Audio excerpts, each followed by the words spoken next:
Okay, there we go. Okay, so do you want to just start from the beginning and tell me everything?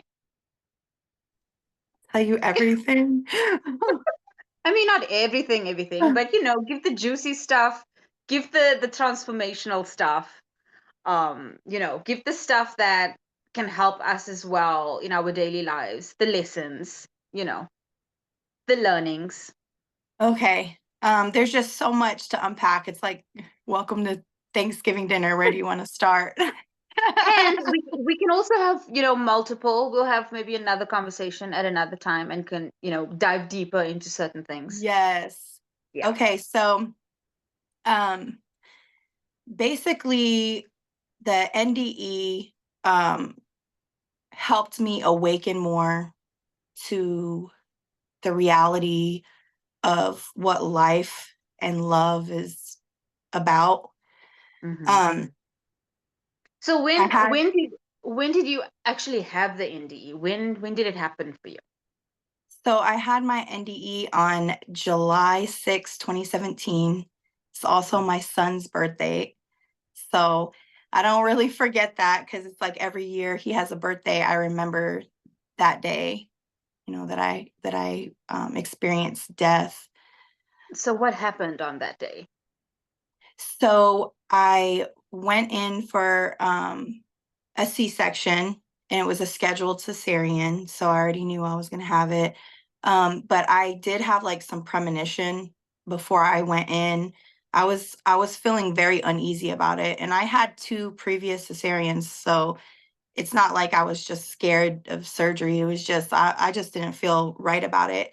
And it had to do with the anesthesia. Like I knew for sure it was the anesthesia. So I tried to tell my high risk pregnancy doctor, my anesthesiologist. I try to tell everybody, I was like, something about the anesthesia, like, please just, be aware, more aware. And so when I went in for my scheduled cesarean, I went in and they put me in the pre-operation room, and they did the all the prepping for the surgery.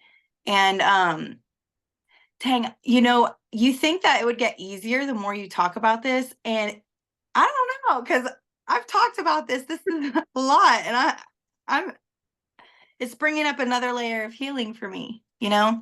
So bear with me as I go and do this. I'm here. I'm holding space for you. Thank you. I really appreciate you. So I went in, they prepped me for surgery, and the nurse came in and she told me that I needed to walk to the operating room, which to me that was weird because the other times I got like wheeled back in a wheelchair and then they took me in there. So I just walked with her, but when I was walking down the hallway, it just felt wrong. It felt like literally like I call it the walk of death. Like I was walking to my death because I knew that something was going to happen and it had to do with the anesthesia, but I didn't know what was going to happen. And I couldn't stop the fate of what was about to happen because I had to have surgery and get my baby out. So I went in and they gave me a spinal block. And I laid down, and basically the only thing I could move was my neck. So my thoracic and my lumbar vertebrae were all paralyzed basically at the time. So the surgery, I was conscious throughout the whole surgery. I heard like the doctors talking. I was so conscious. I knew what they were using, what kind of tools they were using on me. Like I asked my doctor, I was like, "Are you using shears, like scissors on me?" And she was like, "Do you feel pain?" And I was like, "No." And she was like, "Well, you're fine then." Because I think she was like, "Oh my God, she knows," like, because I felt her cutting into me with scissors. I was like, but I didn't feel the pain. So it just let me know like how conscious I was Mm. in that moment. And as I went through the surgery, I heard the music playing. Everything was okay. I was kind of in and out of consciousness, a little bit nauseous and stuff like that, but I was all right. When I went back and they took me into the recovery room is when everything started. Um, Mm. it started out with me I just was thirsty. So when I woke up in the Mm. recovery room, I don't know how much time had passed. And mind you, through this whole experience, I don't know how much time had passed. When you deal with the spiritual realm, time gets very fluid. Malleable. Fluid, yeah. Yes. So basically, I woke up in the recovery room. It probably was 30 minutes after surgery, and I was super thirsty. And the nurse came in and she gave me whatever medication that they were giving me. And she said, "How are you?" And I was like, "I need like a glass of water." And she was like, "No, I can't give you a glass of water." And I'm like, "Well, like, I need something. Like, I'm so thirsty." She's like, "You need to wait until you get into your actual room because you just had surgery. I can't just give you a bunch of fluids like that." And so I was like, "Fine." So I just like passed back out to sleep. And then after some time had passed, I don't know how much time, um, the doctor came in, the head anesthesiologist came in, because my mom had noticed my vitals had dropped. And so she was like, she told me she was screaming for help, but I was out of it. She said she screamed for help, and the head anesthesiologist on the floor came in. And he said, he came over to me and he like woke me up, and he said, "How are you feeling?" And I said, "I need to get naked. Like, I need ice.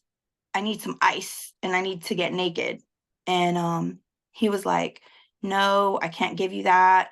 What's really happening is that you're going into a morphine," he called it morphine induced hypothermic shock.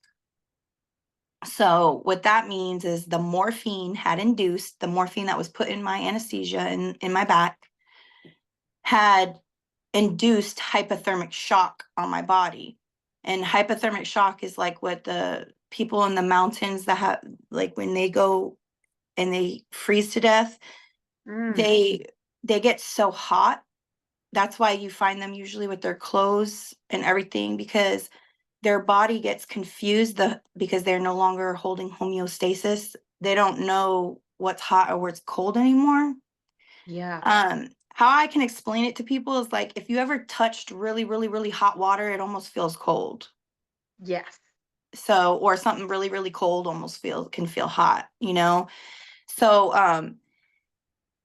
I was able to register what the doctor was saying at that moment when he said that to me.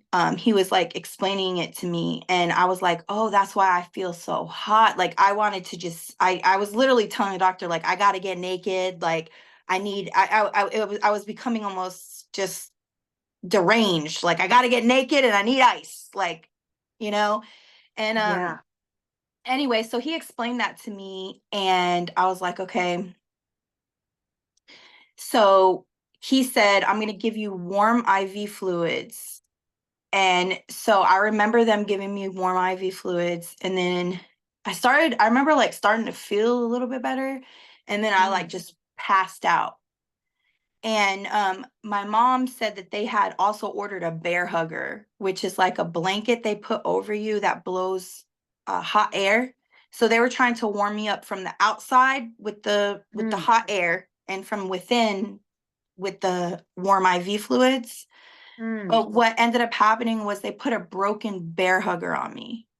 The nurses did. So when the anesthesiologist came back in to check on me, I was out of it. My vitals had plummeted, and when he went to check the thing, it was blowing cold air. And my mom had said he ripped it off of me and said, "Go get one that works," like that. And the part I remember is I remember the nurses coming in, like a whole bunch of them, like maybe 5 or 6, but they were just like scattering all around me. Like I was laying there half in this world, half out of this world, and they were just running around me, but they didn't know really what to do. It was like they were trying everything they could, but it just, they didn't know what they were doing, or they, whatever they tried wasn't working, you know? Mm. So that's when I remember actually leaving my body. And in that moment, the ocean was in front of me, Mm. and it was beautiful. Like the sky was beautiful, the ocean was beautiful. It was like around sunset. And I just remember feeling like overwhelming amounts of like peace, comfort, love, serenity, just everything that you would want to just breathe in, you know? It felt like, I always say, if Disneyland on steroids, or Disney World on steroids, because like most people, right, they get like super happy when they go to Disney World. Like it's like that times like 100,000. I don't even know how to put it, because the feeling that you're overwhelmed with is so satiating and filling, Mm. that like all that matters is that moment and that feeling. So I was like enveloped in that, and I was like just like being in it, just like dwelling in it, right? And when I looked over into the water to the left of me, I saw a mother holding her son, and he was actually in one of those like yellow rafts, you know, that the babies go in, the infamous yellow raft. He was probably like 9 months old, and he was like a little bald baby. So he was about 9 months old. She's playing with him like this, like holding him, but like playing with him in there. And I just immediately experienced the love and the bond that they had. It like it was so beautiful and so unconditional, so deep, so profound, that I was just looking at them. They didn't even acknowledge me. They didn't look up at me. I just like, it was like I zoomed in to their bond, and it overwhelmed me with love. Like I was just like, oh, I like fell in love with both of them. I was like, I love the mom, I love the baby, like I love them, you know? And Yeah. it was beautiful. And then when I looked over to the right of me, there was like three guys that were like middle-aged men. I would say like late 30s, early 40s, and they were treading water together in a circle. And they were just cracking up and laughing and doing inside jokes, like only jokes that they knew. And the bond that I felt, it was like that brotherly friendship bond, but it was so deep. It was as deep as the mother's bond with the baby. It was just as deep, but it was a Mm. different reflection. It was these Mm. guys, and their bond was so tight. It was like they were best friends for lifetime after lifetimes after lifetimes, or like Mm. dimensions. Like their love and their bond crossed dimensions. You know, it Mm. was that deep. And it like I experienced it, and I was just like I in this life I'm a woman, right? I'm not I'm never going to experience a brother to a brother, Mm. what that feels like. But in that moment, I experienced what a brother to a brother's love felt like. And it was so like the camaraderie is Mm. unbreakable. It was beautiful. And so when I experienced that, like I just like automatically started walking over to the water more, right? And the thing is it happened. I know it took me a little bit to explain what I saw, but it happened pretty quick in the Mm. in the space I was in. I saw that, I felt that at the same time. I saw Mm. that, felt that, you know what I mean? And Mm. I immediately was drawn to the water more. So I started walking towards the water, and when I was walking towards the water, I heard my mom scream my name, like Sarah, like that. And when she screamed my name like that, I felt like I was in trouble. Like I was a little Mm. kid in trouble. Like, you're about to go somewhere you're not supposed to go. Mm. Like, and don't go there. don't go there. And so I stopped in my tracks, and I thought about it, like, what you want to do? Do you want to go? Do you want to go there, or do you want to listen? And I was like, listen, you're not finna take the best moment away from me, mom. Like, It this is feels my good there. I moment. want to go. Do Yeah. not stop my orgasmic bliss right now. I'm in orgasmic bliss. So I literally kept walking towards the water.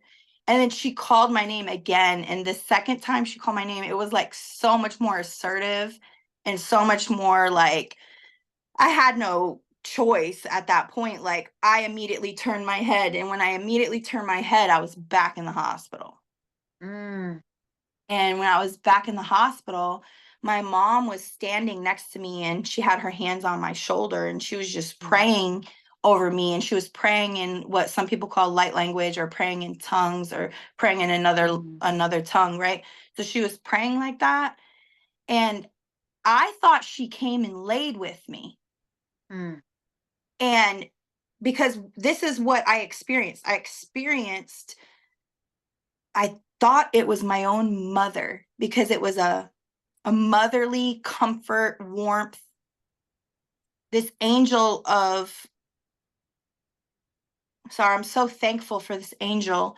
It was almost like a combination of, and I won't want to say entities, but it was like the Holy Spirit meets guardian angel, meets my grandma, meets my mother, meets the angel of comfort and warmth. And they all merged together as one and came and laid with me and held me. When I say held me, I mean like held me and was like, I'm not going to leave you until you feel better.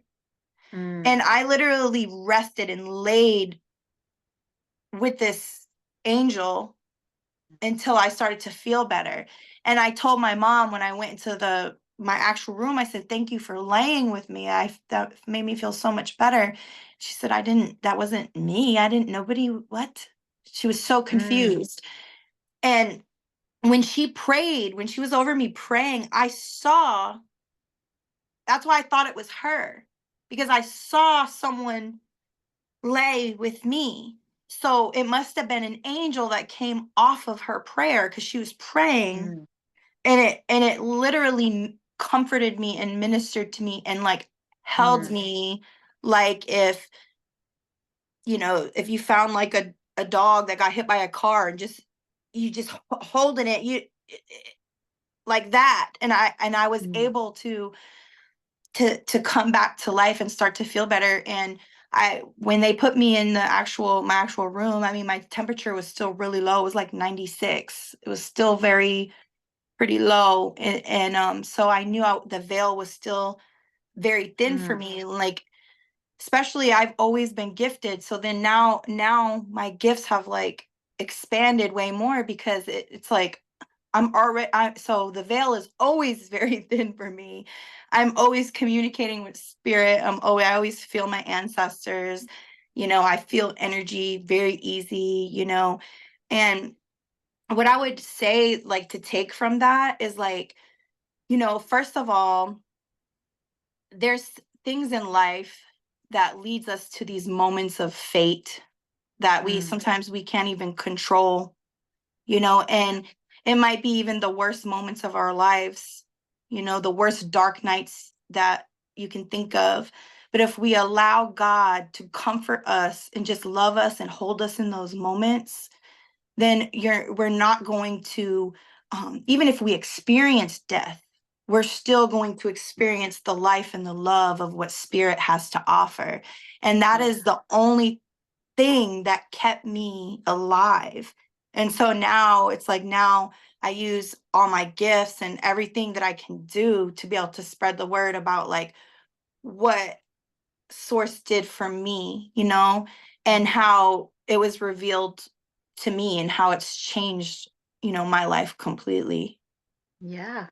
100%. I mean, I'm sure there were moments where, you were afraid and all that, but you were so in and out of it, maybe you didn't even have time to think about, like, oh, I should be scared now. I literally just had a baby and I don't even know where my baby is, you know. So pretty scary stuff. But there's something you said about, well, there's a couple things. The first thing about your mom when she was praying for you, and then this angel, you had the sensation of the angel holding you. Something came to mind for me. Do you, so I understand, and correct me if I'm wrong or if you know something to add to what I know. I understand that our consciousness here in this physical, it's a very tiny portion of who we actually are. So there is a version of us in spirit that is bigger, fuller, right? Bigger, more. We are there as we are here, right? So maybe that was just her spirit version with you because you were in the spirit realm then. So you were probably maybe interacting with her spirit version, her higher self, whatever you call it. I don't Mhm. know. But you saw, because it was like, oh, my physical mom is with me and she's praying for me. Obviously, you didn't know that at the time. In spirit, she was there too, in that Mhm. form. So maybe it was something like that. I don't know. That's really cool, actually, to think of. That is really cool. It did feel like it. I thought it was her, so Mm, it could have been her higher self, as you want to mm, call it. It sure could have been, but it definitely, when she said it wasn't her, immediately what came to me was angel of comfort and warmth. So I don't know if mm. there's like a certain angel that deals with just comfort and warmth, but I think there is. I recently learned that there's an angel for everything. There's an angel for sustenance. We know the basic ones, right? The angel of protection, the angel of Mhm. health and healing, and all of that. But I literally learned not a couple weeks ago that there's an angel for everything. So when you say the angel of comfort, then I believe there is one. Right. Which I believe like the Holy Spirit is the angel of comfort. So that's why I felt like it was the Holy Spirit, but it was specific of comfort and warmth. And Mm, so it was even more, and I know like Archangel Raphael, right? The angel of healing. It could have been a yeah, branch of one of those angels, yeah, that yeah, and the came warmth. or The warmth is specific because that's what you need physically, at that time. That's what they were trying to do. So, yes. yeah, Yes. So, and the that funny makes part sense. is I've never looked up like to see if like maybe in a different, culture, religion or something, if there was something of specifically warmth, like an angel of comfort and warmth. Because Ooh, yeah, I'm going to now. I just called it yes, that. I just called it, even when we spoke about it in the book, I said the angel of comfort and warmth because, and that's it feels good, doesn't it? Like when you said the angel of comfort and warmth, I also felt comfy and warm, and it feels comfortable. It feels nurturing. It feels protective, and like you said, they're not going to leave you until you feel better. It's like you can relax. I've got you until you feel better, you know? yes. Yes. And whenever your flesh is that weak, your spirit has to be that strong to be able to say, okay, because that's how I was able to anchor in and I believe stay here. Oh, Because yeah. I literally was like ready to go. And so Yeah. it was like it anchored my spirit, um having that angel there to say, Yeah. okay, you know? It was like a Yeah. nurse. It was like an Yeah. angel nurse, but it wasn't a nurse. Mm. The nurses had no idea what they were doing. It was like a divine nurse.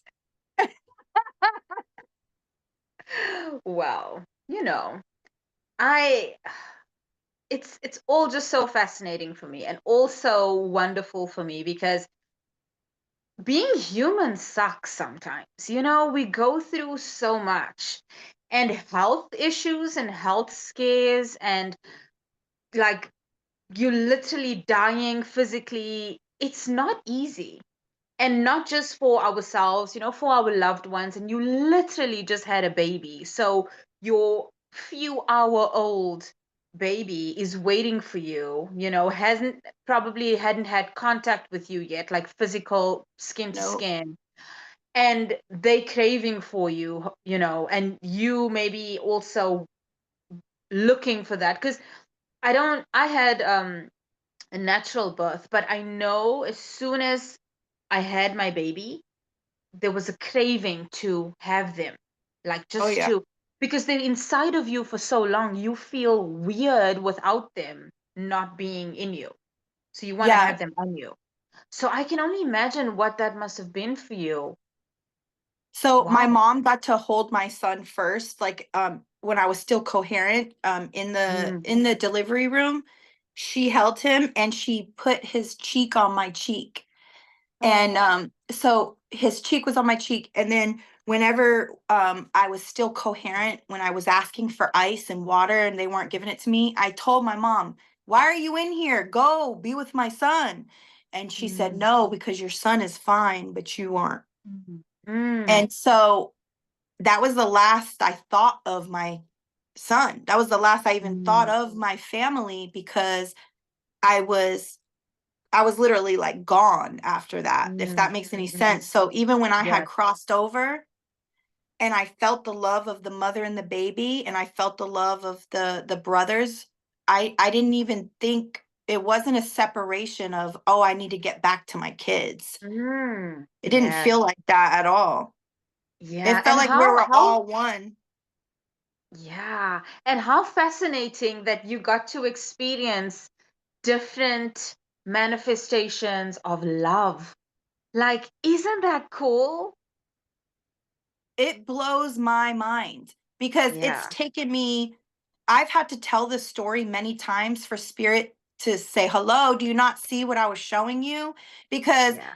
I I I had to integrate everything that I had felt and absorbed, all the downloads that I had got through the NDE. It was so much because I was like, "Okay, God, why'd you show me a mom and a baby? Why'd you show me the brothers?" And then Source had to teach me and show me, although I didn't show you Jesus Christ, although I didn't show you maybe your grandmother, right? Because I'm thinking I'm gonna die. I might see my grandma, I'm gonna see Jesus.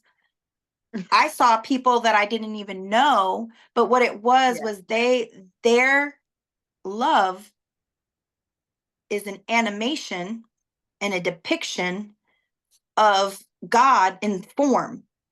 And Yeah. so I literally was experiencing the motherly bond with a child, which I forgot what that's called.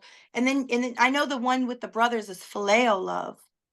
These Ooh. different types of love, right? Eros is between a husband and a wife, right? Mhm. So you have the romantic love, the mother, the mother and the children, the parents and the children bond, the bonds with the brothers and the sisters. These are all different forms of love that we cultivate within each other, Mm. but it comes from source, it comes from God, it comes from divine most high. Mm. So when I had passed and I'm looking at this, I got to experience what that felt like. Mm.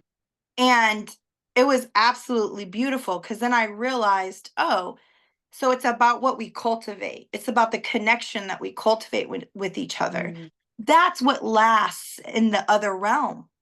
In the spirit realm, it's energy and love, truth. These things are true currency.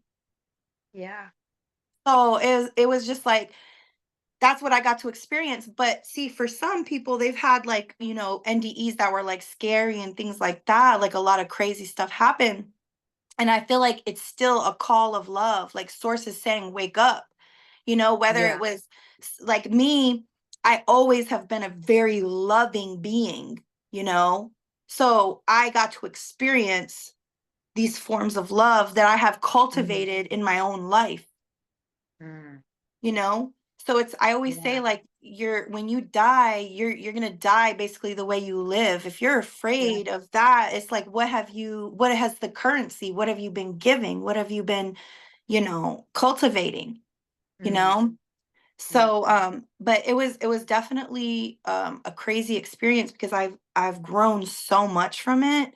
But then like I still have to heal a lot, not just from that experience, but just from how everything ties together, from Mm, childhood trauma to spiritual awakening to near mhm. death experience back to wholeness. Yeah. It's fascinating. And I was speaking to my daughter's dad yesterday. We had a long conversation, a conversation that lasted all day. I kid you not.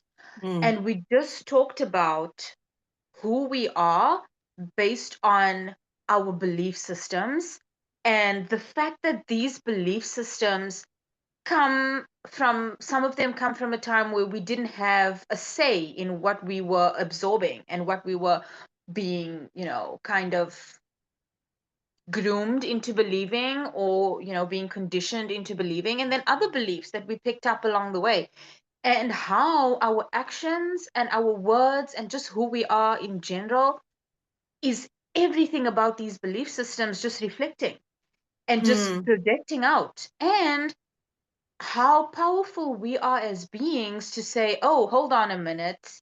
I don't like that I'm doing this, or I don't like the manifestation I'm getting out of this thing, but it's because of this belief.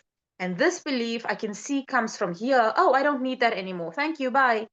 And you are literally a different person in that moment. Like you are mm, immediately a different person. The transformation can be instant.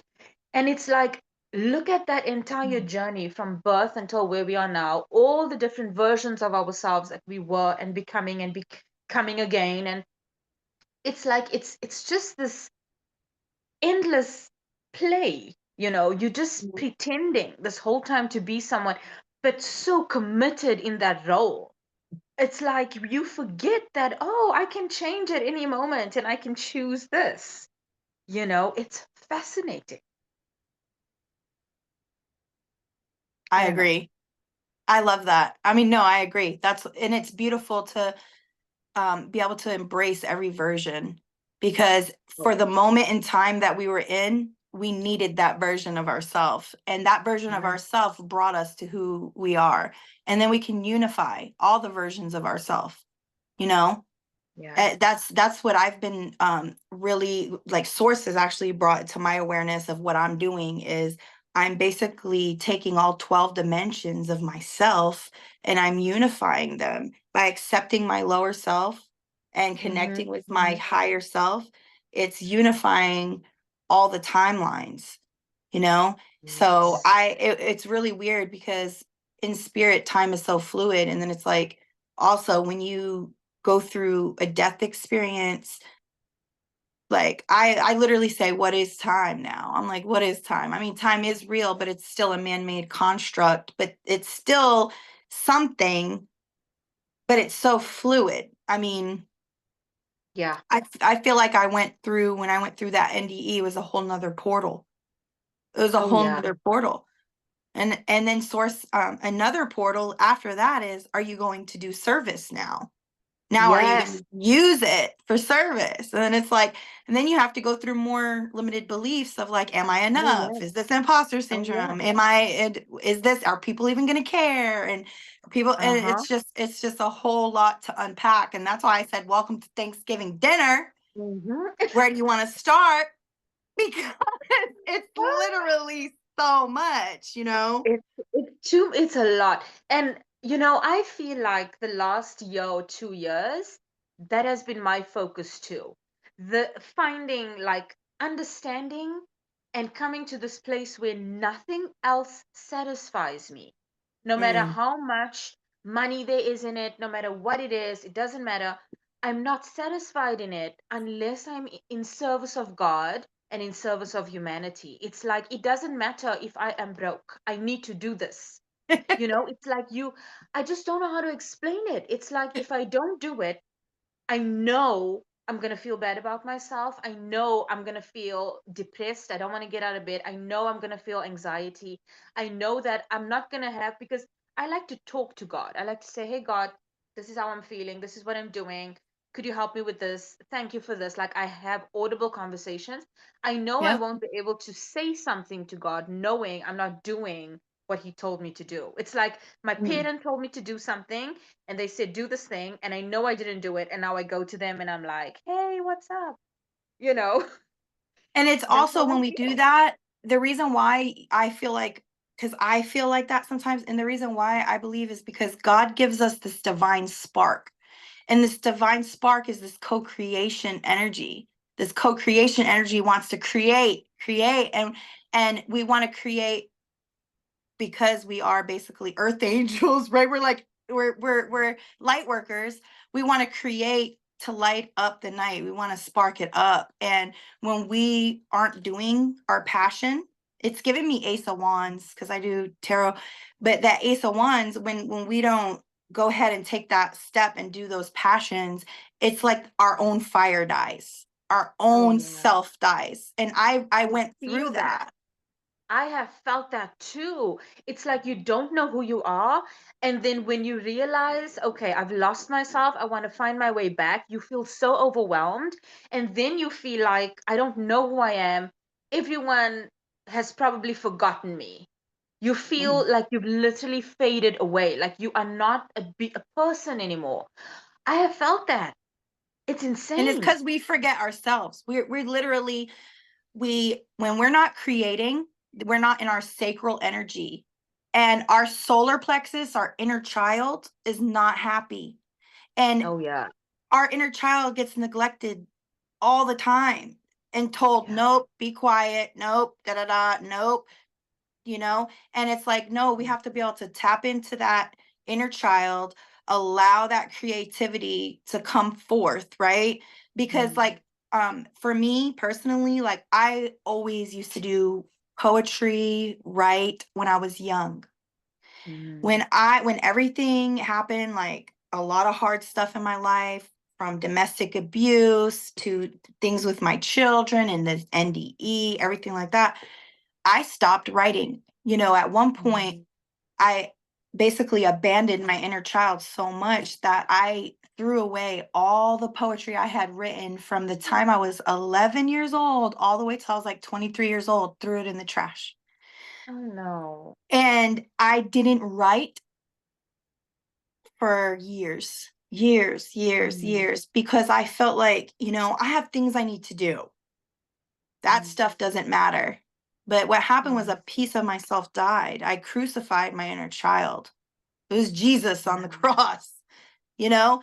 So when after the NDE and I really tapped into my spirituality, started to realize like how important it is to allow our inner child. Like, what did you like to do? I used to write. So I started writing again. I started singing again. mm, And honestly, it was with the help with some soul tribe members who was like, mm, what did you love doing? Let's do mm, some inner child healing.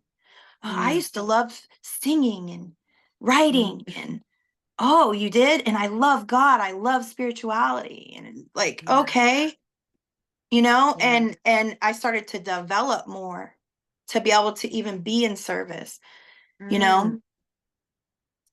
Yeah, because the development never stops really. You think you are over one hump, I figured this out, I'm good. And then out of nowhere, there's a whole new level that you need to upgrade to, And it's exciting. I mean, life is exciting. It would be very boring if it was just mundane all the time, no growth, no challenges. I get that. But at the same time, it's like, can the breaks be a little longer, I agree. between the things? Because it's like they're overlapping at this stage. For me personally, it's like they're Yeah. overlapping. You're going through the one thing, you're Yeah. seeing the light at the end of the tunnel, then the next thing comes and it's like, oh shit. And you continue, and Hmm. it's like, okay, I embrace and I accept this is how it is. It Hmm. has to accelerate because we see where things are going. We see how we all are needed for each other, for the service of humanity. So we need to get our stuff together. We need to get our things in order. We need to evolve mentally, emotionally, spiritually, so we can do the things we need to do because things are moving quicker. We need to move quicker. And I am the biggest procrastinator you will find. So I need those bumps to say, hey, you've procrastinated long enough now, get going. Because Hmm. I will scroll on TikTok for 10 hours if I could. If I didn't have a clock in my room, I would. But I know, okay, give yourself 10 minutes and then you have to go do this thing. It's Yeah. important. It's not for me, it's for someone else who's waiting for it. I don't know who it is, but Yes. someone is waiting for this thing. Yes. So Yes, we that's why it's so learn. important that we invest in our gifts and stuff too. Yes. Invest in like so whatever you liked as a child, you need to invest in it. So if it was friggin' building toy cars, guess what? Invest in that. If it was, painting or dancing or whatever it is, you have to revive your inner child in those Yeah. moments. You know what I'm saying? Because Oh, yeah. spirit wants to use us on a whole new level because we're bringing in new earth. And it's like, yeah, there's a lot that we're doing because we're integrating for ourselves and healing. Plus, we're raising the next generation of star seeds and trying to teach them. Plus, we're healing for our bloodline. Oh, yeah. That's what I Oh, mean. gosh. That's another Multi-dimensional one. right there. Boom, boom, boom. It's Yeah. already, Yeah, you it's a know. lot of work. Like, I don't know what we were thinking when we came here, but it's a lot of work. So, we need that stamina, that spiritual stamina, that mental, emotional stamina. Like, we need it, even physically. You were speaking Yeah. earlier, before we hit record, we were speaking about physical ailments and how, it really, like, we need to be healthy and fit and ready for these things because if you've got a headache, if you've got a migraine, you know the right thing to do is to go lay down in a dark room. But you Hmm. also know that, hey, I've got work that's waiting for Yes. me. God put this thing on me. I need to do this. But here I am with a headache because, I wouldn't go to the doctor a year ago. Yeah. It's like we Well, need to that's be aware. And self-care. yeah, and that's one of the things I learned with this recent health issue of mine is that because I wondered, like, why did it take so long for me to get diagnosed? Seriously, I hadn't been to the doctor in, I think, like 2 years. And it's not because I was never sick. I was Right. just like, it's fine, it will blow over, I'll be fine. And Hmm. then you put all your resources and all the things into caring for your kids, and you're like, it's fine, I'll be fine. And I realized that the more, of course, I love my kids. I'm always going to put them first, but I matter too. Because if I'm no longer here, no one's going to be there for them. So I need to pay attention to the signs when they are this small instead of waiting them to be this big. Yeah. So that's one of the things I really, it's a lesson that I was very grateful to learn now. You know, Yeah. I didn't want to have an NDE. I thought I was going to die in that hospital room. Yeah. I really did. Yeah. Well, it's definitely a soul journey Mm, because even though I've learned certain lessons about, how important it is to take care of myself, mm, it's still a struggle every day, especially because it's like you said, if you wait 1 year, 2 year, 3 year, 10 years, and it's the same thing about your spiritual health. Like how much buildup do you have? Do you got yeah. all this physical trauma? Like when I had experienced my NDE, I mean, my body had it because my spirit, I was trying to still fight, but it was like, how much trauma can somebody experience in their physical and spiritual bodies without releasing, without healing? It was just till to a moment of collapse. So that's why Mm, I always try to express to people like it's so important for us to take care of ourselves. Like source wants us to take care of ourselves. Like you said, who's going to take care of the next generation if we're not here to take care of them? And they honestly they need us because we're meant to be their guide and teacher. That's why they chose us and God chose us, and yeah. that's the sole contract of it. So even though like it's hard every day, um I still, I'm still pushing through and I'm still learning. It's Mm, still a journey because like I said, it's years of damage. yeah. And I know that like you said, we can quantum leap, we can shift, and just making a certain choice will shift it for the whole bloodline, for the whole Mm, bloodline. And so we're constantly doing this shift, this dance, this shift, and it does get it gets very tiring. But the thing Mm, is I believe that, like you were talking about, our oversoul, our spirits are so grand. God sees our full spirits.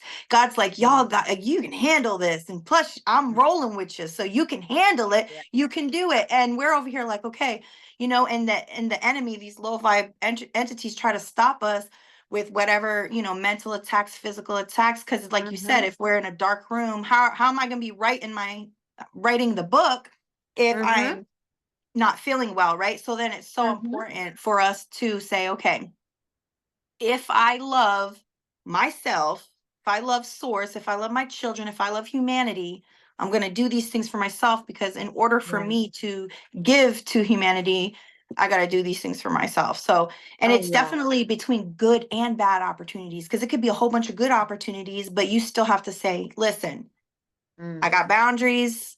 I need mm, time, mm, and it's okay. There's nothing wrong with that. It doesn't mean that, yeah. we love less or love our kids less. It actually means we love them more, because we want to Yeah. give, of our full self. You know what I'm saying? And it's Yeah. definitely like a soul journey. It's not something that I can't say I don't struggle anymore just because, I had this awakening. No, it's Yeah. still every single friggin' day. I'm like, okay, do Yeah. I choose to evolve today? It is. It is. Do I choose to evolve today? Because our kids are watching us, right? And they are going through their own journey too, and they are gonna need a blueprint, a guide, and say, okay, well, how do I deal with this thing in my life? Who do I look to? Because I Yeah. didn't see my parents, I didn't see and experience their spiritual growth. Do you know what I mean? Like, I was not paying attention to what they are going through in their lives. They didn't Yep. have open conversations with each other or within the family saying, hey, I'm going through this thing. These are the beliefs that are coming up for me that I think I need to work through. Like, what? What are you talking about? You Just crazy? Just, they weren't working on them. Let's just keep it real. No, I'm saying I know. Okay, sorry. No disrespect. I love you, ancestors.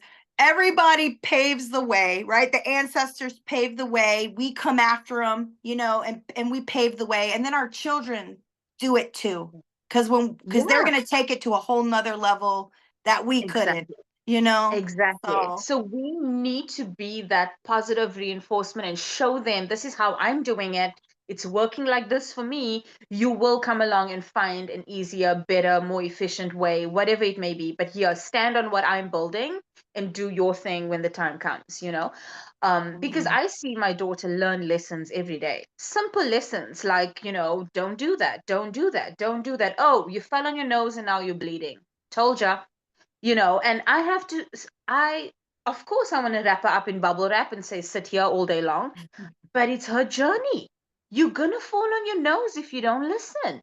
This is how it Yes, works in the real world. yes, You have the lessons. You need to listen to the guidance the first time around because it's going to yes, come.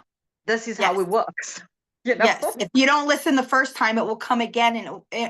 And the thing is I believe it's tough love of spirit, Yeah. tough love of the divine, because Yeah. Most High was trying to awaken me earlier before my NDE about self-love, self-care, about not dealing with toxic relationships. And I'm like, toxic relationships? I'm thinking Girl. it was me, that I had to learn about domestic, like when somebody domestic violence, it's because I'm allowing this behavior because I'm choosing people that are treating me this way. I don't need Yeah. to be around these types of people. Like I had to go through, I was like I didn't know anything. I was just like, what? And I definitely had to give myself grace and like forgive myself, because there comes a point where we have to take accountability for like the part we had in it, even Oh, if it yeah. was subconscious and you didn't know, you Oh know? yeah, I was in, similar situations and I had to realize, okay, I don't love myself. I don't value myself. I don't have any self-worth. Therefore, I allow this behavior. I choose people who reflect this behavior to me. I put myself in situations that reflect this thing Right. to me. So it's me. Yeah, And you could call that my NDE the fall on the face. Would you say it? I fell and hit my nose. That was my NDE. I fell and hit my nose, and Source was like, "You gonna listen now?" And I'm You like, have to listen now. "Oh." You have to listen now. You have to. You literally died. Jeez. You know? But that says something about God's love, because Yeah. God chased me in that moment. Mm, God chased me because God knew the impact that I could have for humanity, the oh yeah. light and the love that I have to bring to humanity. Because there's a lot of people that choose not to listen to God, and then they don't even hear him anymore.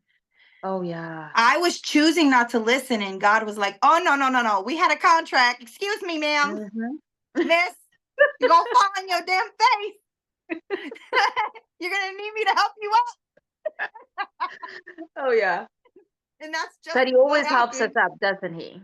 He always does. He's always there, always providing for us, always being there, just being there and loving us unconditionally. And that's one thing I try to do every day, is just find a peaceful moment in my day to just thank God for creating me, right? Like, thank you for making me the way you did, because you gave me all of the skills and capabilities and characteristics and traits and personality that I need to thrive in this life and to do the things you told me to do. Like, thank you for making me me the way you did, in the exact organizing of everything. Like, you knew what you were doing when you made me, and all your attention is on me. Like, how much more loved can I be? And sometimes I just get so overwhelmed in that realization that if God's attention was not on me right now, I would cease to exist.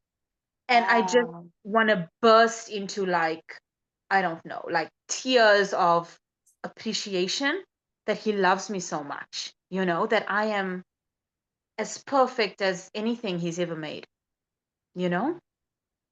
That was so deep. That was so deep and beautiful what you just said. Wow.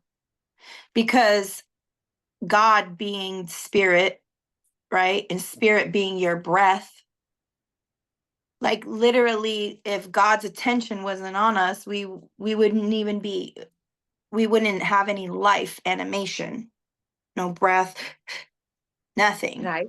you Right? know. And that's the physical aspect of it. And if you think of the energetic aspect of it, if I leave my body and I too am in spirit, everything that exists because of God. It's part of all that is. Mhm. And so if it didn't exist, and if it was part of non-existence, that means it doesn't exist. That means God's love and attention is not on you. You do not exist. That's the only thing that creates God's attention and intention for you to live, to be, right? Whether you are physical or non-physical. If you are, Yeah. then God's attention is on you. His love is with you. I just heard spiritual banishment. Ooh, Yeah, because when God's attention is not on you and you don't exist, you're spiritually banished. You're dead. there's nothing. You cease to exist. And not even nothing, because nothing is something. It's literal Uh-huh. non-existence, Yeah. you know. And that's what it means to be separate, Oh yeah. Imagine right? that pain. Imagine that pain. I don't know. I'm just saying how I feel. I don't know what the actual terminology and stuff is. Um, I just say what I feel. But Yeah, I'm it's channeling right now because when you this is not written in a book. This is straight no, it's word of not. knowledge. It's straight word of knowledge from divine. And it's like when God's attention is on you, it's because you're one with God. Oh, yes, I love that. Right? There's that Yeah. connection, that Yeah. oneness with God. And whenever his attention is not on you, therefore you are separate. And that's what it means to truly die. When you're separate from God, that means you're dead. That's why on the book cover, when Mark had said, put, we never truly die. Mhm. That's what, when you're, because your spirit is continuing to live, right? But if Mhm. you are Oh, in yeah. separation from the one, if you are in separation from the one, if you don't have a connection with the divine, if you're not actively making a connection with source, right? If you're not making it important to you to have a connection with source, therefore your attention is not on source, and source's attention then is not on you. You're separate from God. You're not animated. You're Mm, spiritually banished. You're spiritually dead.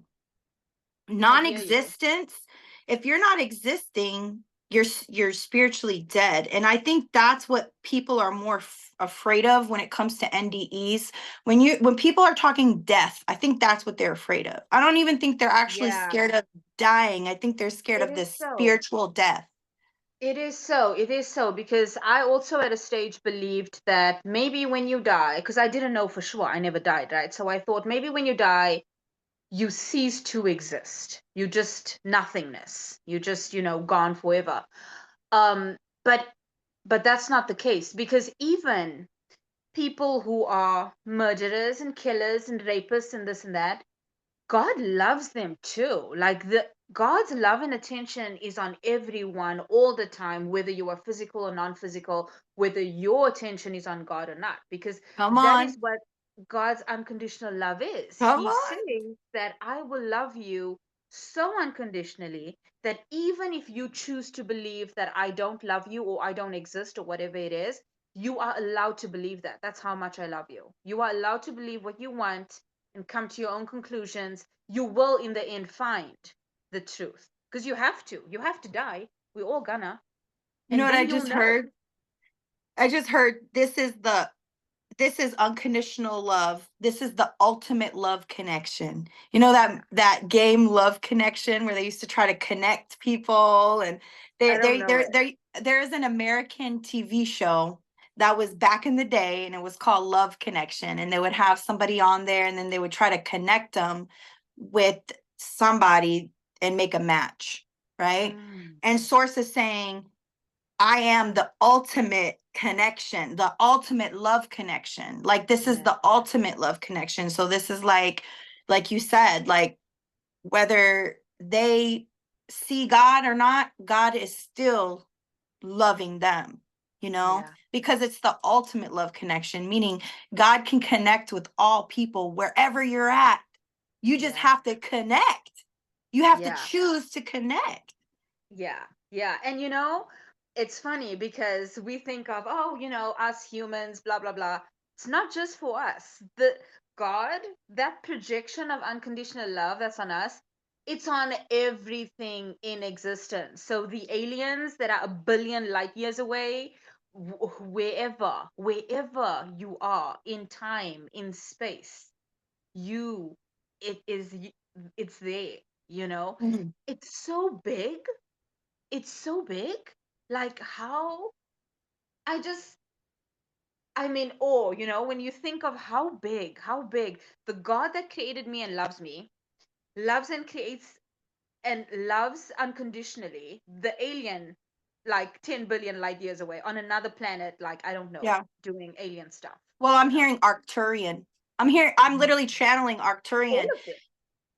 Because here, just like human race, there's good and bad of each star race, right? So you got the good and bad of each star race.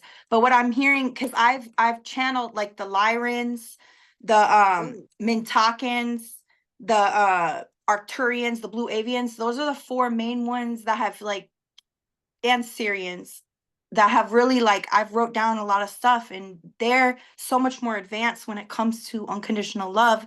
They're trying, Mm, a lot of us have had past lives in these places, including me, and we try to bring those same light codes to here to earth because mm, we're really trying to bring Gaia into being. We're trying to yeah, raise the earth's frequency, and for some reason, we're a little slow down here, so we have to try to get with the program. And the Octorians,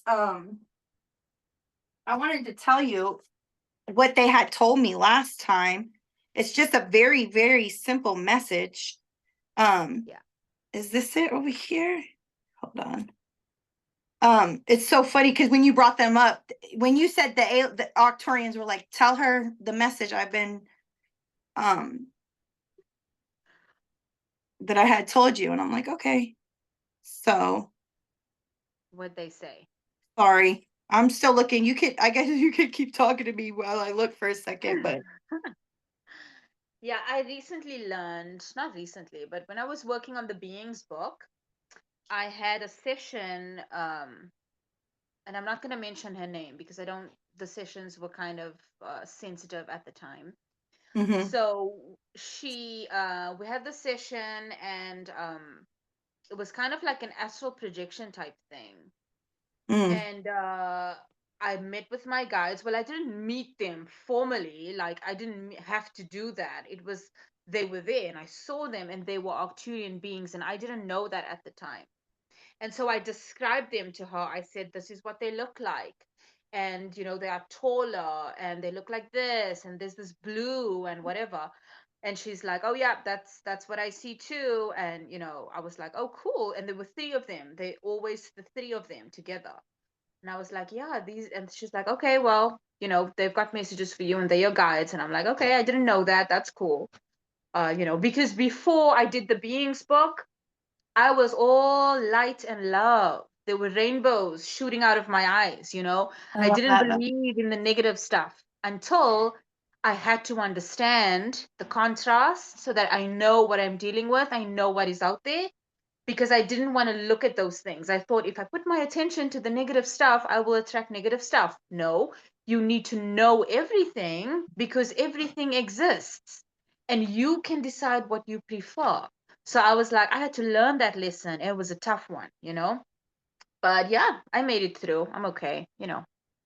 That's so awesome that you that I'm bringing up the Octorians, and that's what came through for you before. Yeah. So you might, do some research about Octorians, because you might have had, if you believe in past lives, you might have had, a past life on the planet, Yeah. on Octoria.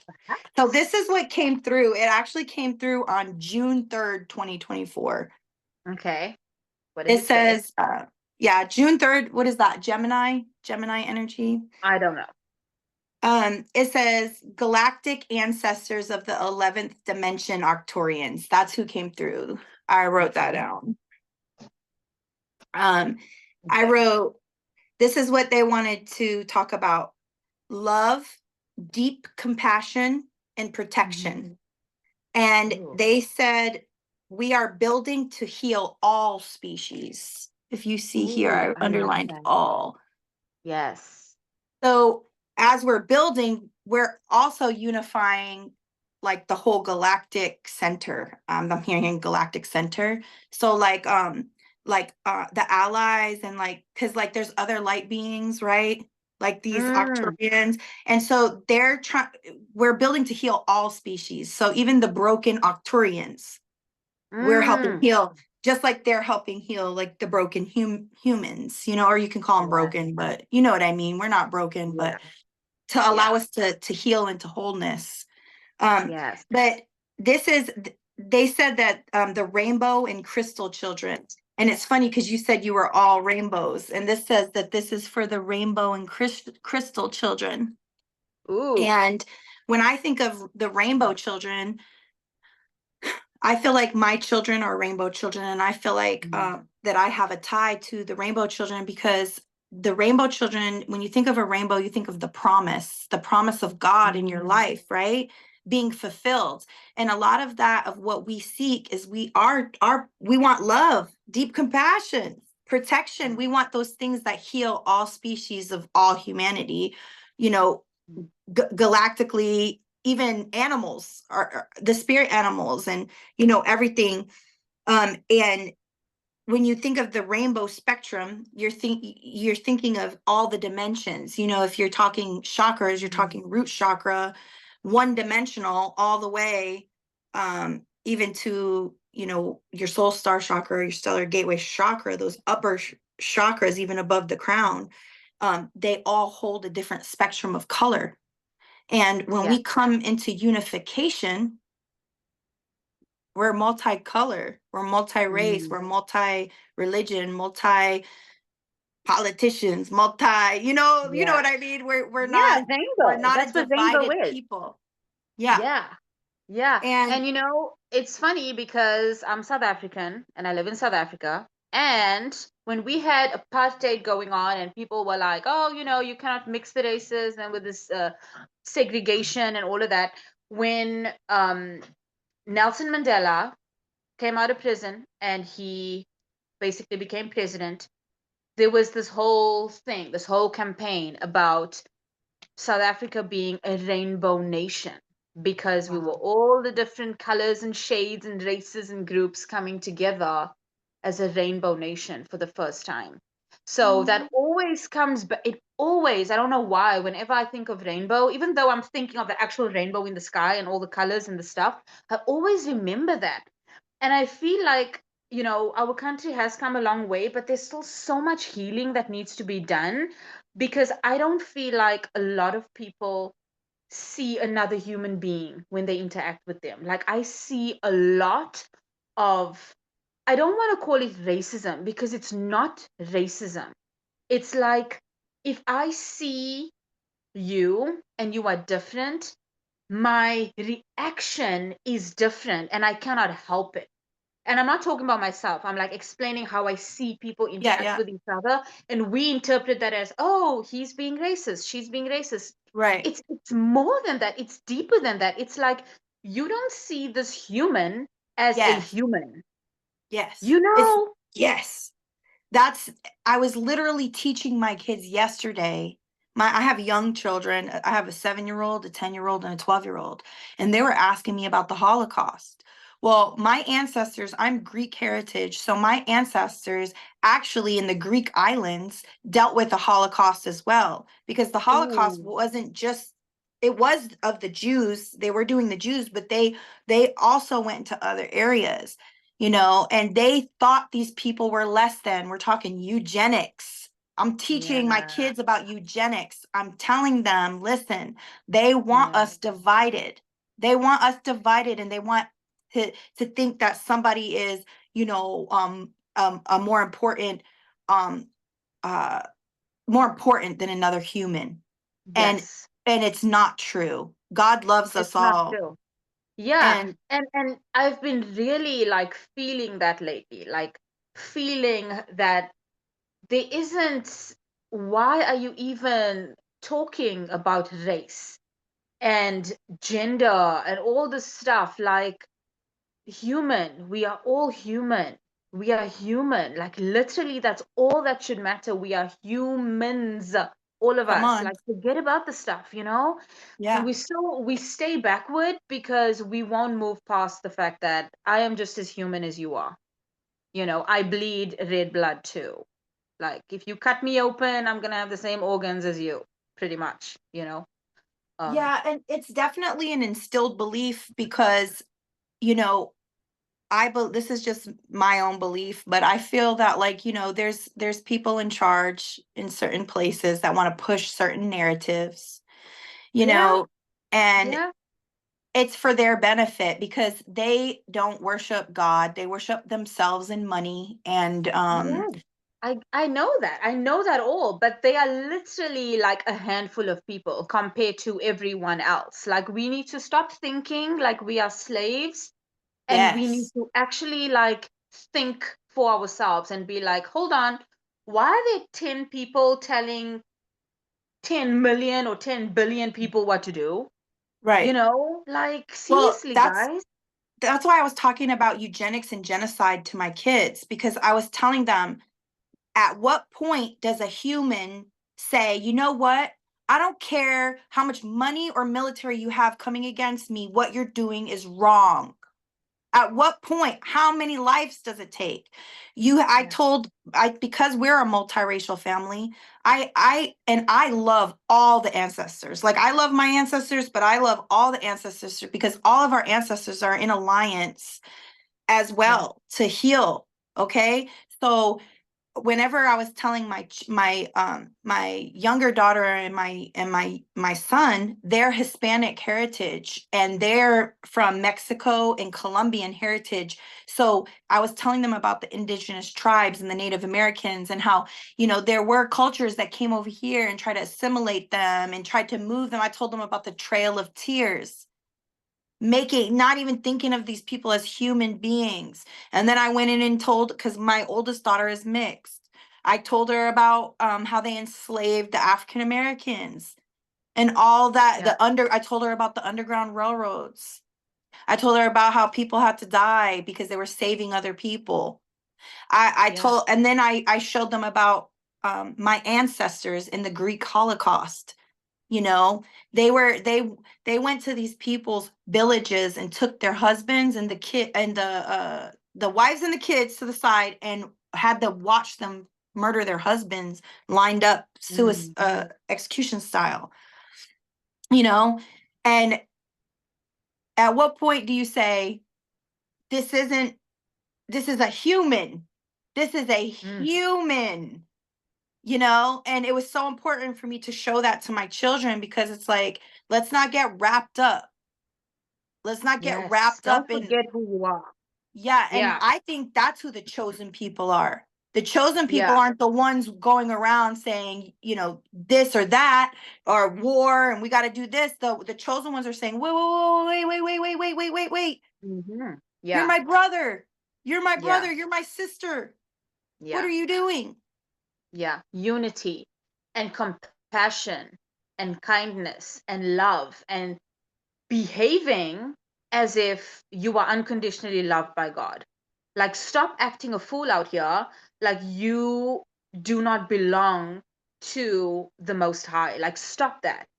Stop that. You're making a fool of yourself and you're gonna regret it. you know you're gonna die. We're all gonna die. You're gonna have to sit in your life review and be like, okay, I see myself not saying this, not doing that, seeing people doing wrong and not standing up, not being a better human for my family, for whatever. Like, why do you want to regret that when you can just do the right thing now?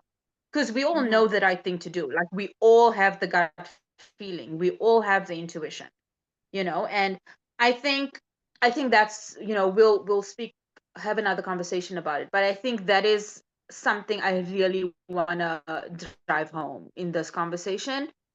Don't let it be too late. Don't regret and say, oh, I should have done that. I wish I had done that. Don't wait till the end of your life to make a difference for yourself, for your family, for humanity. Like, you don't have to do amazing things. You don't have to be the president of a country to make big change. You can literally be a better human every day and show your kids, show your family how to be kind and compassionate and loving and behave like you are a descendant of the Most High. Like, just behave like that, Mm, you know? mm. I love that That's how I message. feel. You too, kind. I love that because we can get under these Go. We have been speaking for. mental attacks. I know we could go on forever, so we Yeah. could go ahead and go, but it's important to have that Yeah. mind frame because we get under mental attacks, and then if we don't Oh, yeah. remember who the descendant of who we are, that's when we start acting like that.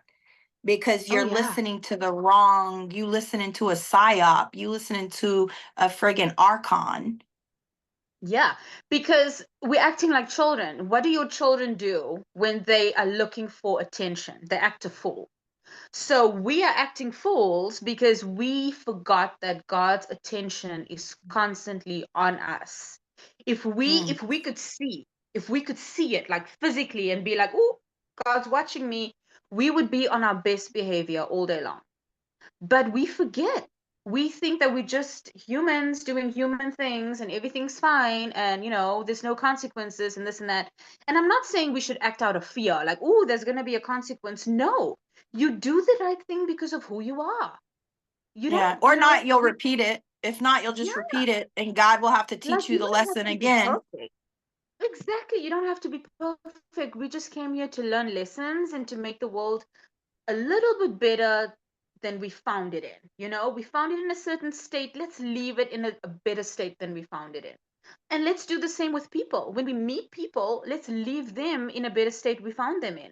If we can just do that daily with nothing else, we would be fine. The world would be so much better, you know? Mm-hmm. Ashe. It's a lot of work, and we can do this together, light worker. We're light working sisters, I love and you. that's why we're all around the world. It takes, you're holding up the grid for Gaia, for Source Creator. You're holding up the grid where you're at, and I'm holding up the grid where I'm at, and together we connect, and we're gonna lift this grid, this earth grid, to the new earth together. So I thank love you for you. this I appreciate opportunity. you. Thank I you so appreciate much you. for chatting to me today. We didn't even speak about the book and all that stuff, but we'll speak about it in our next conversation. I think let's book it and we can just continue. Sure. Have a wonderful day, Sarah. You too. I had such a good time speaking with you today. You're so wise. I love it. Oh, I love you. You're the best. I'll speak to you soon. Okay. Talk to you soon. Bye. Bye.